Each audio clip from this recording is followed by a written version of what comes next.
Կական գազ է, որպես բոյկոտ, բոյկոտով ռուսական գազ է եւ որպես այլընտրանքային մեզ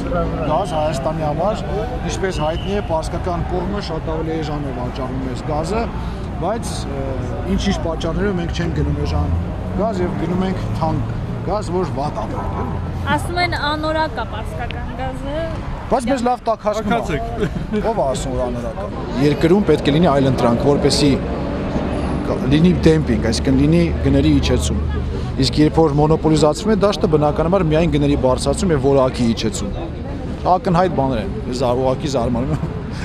Ինչպես դա կարելի է չիմանալ։ Այ արդեն քվեարկեցին ներսում, փաստորեն անցավ։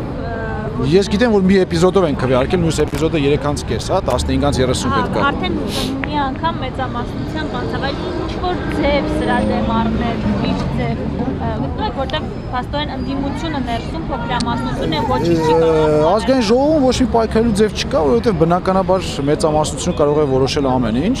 Դա արվել է ընտրությունների ժամանակ, որ մեծամասնություն է կազմել, այդ ժամանակ արդեն պարզ էր, որ ներսում ոչ մի բան չկա։ Իսկ դրսում կրկնվում եմ միգուցե պետք է մարդկանց բազմություն։